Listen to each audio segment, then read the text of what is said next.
From the real motivation behind Gi-hoon's fiery red hair, to the truth about the mysterious audience of the brutal competition, here are some of the unanswered questions Squid Games fans need answered in Season 2.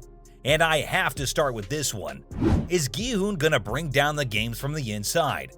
That cliffhanger at the end of Season 1 had everyone on the edge of their seats. If you ask me, Gi-hoon is practically guaranteed to make a comeback. But the burning question is, how will he return? And what role will he play in all the madness?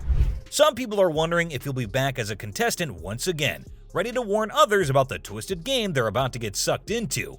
It worked for Hwang Jun-ho, at least for a little while, so it makes sense for Gi-hoon to jump back into the action and try to put an end to this barbaric cycle from the inside. Especially since at the end of Season 1, the man dyed his hair red.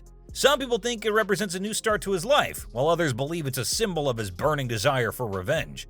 But here's where the theory takes a twist. Some fans are speculating that Gi-hoon might just pick a red card, which would make him a worker, or even a guard in the game. Can you imagine our guy tearing the system down from the inside? It's a bold move, no doubt, and I've got to admit, it could be a bit of a stretch. But hey, in the world of Squid Game, anything is possible. Let's be real, Gi-hoon is no stranger to taking risks and standing up against injustice. So who knows, maybe he'll surprise us all with his next move. But the real question everyone has on their mind is how the heck are the Squid Game guards even recruited? They're all over the promotional material for the show, yet we don't really know much about them or where they come from. In Season 1, the guards didn't reveal much about themselves, and the only thing we got to know is that some of them were involved in this shady side gig. Yeah, they were running a business on the inside, taking organs from the deceased players to make a profit. Pretty messed up, right? The guards are constantly on the edge, always in danger of breaking the rules and getting killed themselves. What's interesting is that they don't hesitate for a second to follow the front man's ruthless orders. It's like they're programmed to do his bidding, no questions asked.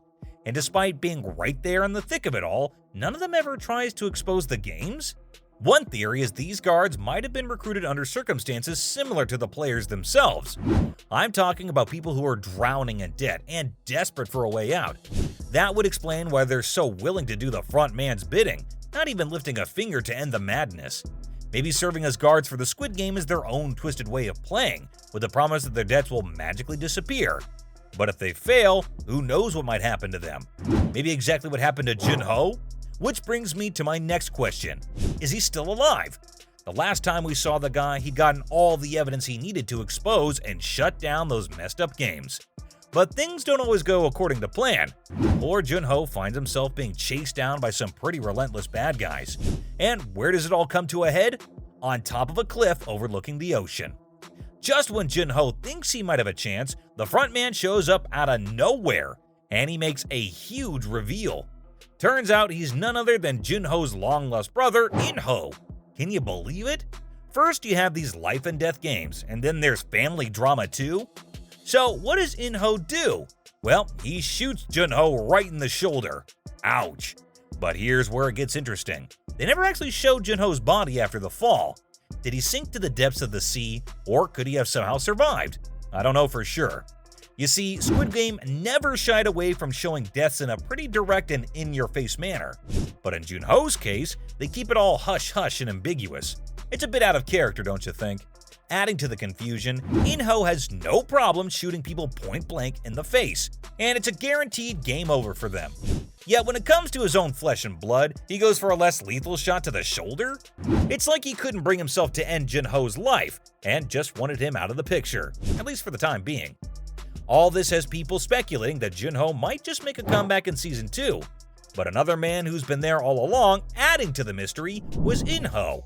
How in the world did he end up becoming the front man? I mean, it's not like anyone walks away from the Squid Game with warm and fuzzy feelings, right? So was In-ho forced into this new role, or did he willingly accept it out of a hunger for power? One possibility is that In-ho was compelled into his promotion.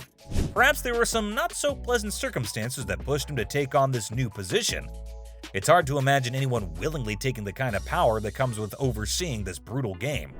Maybe there were forces at play that made it difficult for him to refuse.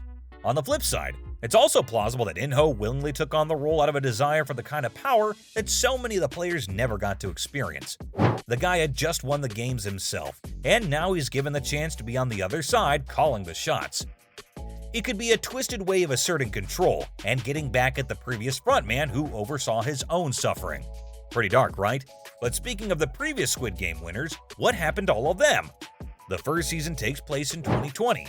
But get this, the Squid Game has been going on since 1988. That's decades of these twisted games happening. And yet, not a single soul has managed to expose the whole operation. What's even crazier is that despite all the different additions that have taken place, the primary rule of the game remains the same. The last person standing gets the prize. No tricks, no gimmicks, just survival of the fittest. So if you assume the previous editions were the same, I'm talking about dozens of people who became millionaires thanks to the Squid Game, and here's where our main man Gi-hoon comes into play. He's determined to bring down the games, putting an end to this madness. And there's a theory that he might try to track down the previous winners. Think about it. They could hold valuable information that could help him in his mission, and there's a possibility we might have already met one of the winners, the salesman. He only shows up in the first and final episodes, but the show makes it clear that he's got some serious significance. He's more than just a recruiter, that's for sure. And it's almost like the salesman gets some sort of twisted pleasure from bringing people into this whole mess, which is kinda unsettling if you ask me. Comparing him to the other characters, you've got Il-nam, who seemed entertained by the games, finding some sick enjoyment in the whole spectacle. Then there's the frontman, who genuinely believes that the games provide a fair opportunity for people. But the salesman? Well, he's on a different level. He enjoys recruiting. This has led the fans to believe that Salesman is a former winner who earned Il-nam's trust, so he gets to do all the behind-the-scenes stuff. But on the other side of things, we've got the VIPs. Are they the only spectators? By round 5 in Season 1, the VIPs who were watching the games unfold like some kind of a party got a little bored with watching from a distance and decided to get up close and personal with the action. When you combine their wealth, they're probably worth more than the GDP of a small country. But here's the question. Are they the only ones funding the game? Are they the only ones watching? Because the fact that the Squid Game can be streamed opens up a whole new can of worms for me. If something's on the internet, there's always a skilled hacker out there who can find it. Maybe Gi-hoon can use this to his advantage and expose the dark secrets behind the game. But even if he manages to do so, you have to consider the extent of the VIP audience's reach. Who knows, they might have control over mass media, or even the police. That's just grounds for unraveling a whole web of corruption, which could be a major plot point in Season 2. Speaking of the VIPs, Junho did kill one of them, and everyone's wondering if this could have any consequences. I mean, they pay good money to watch others die, not to end up getting killed themselves. The series kind of brushed off the repercussions of his death, so it'll be interesting to find out what happened in the aftermath of it all.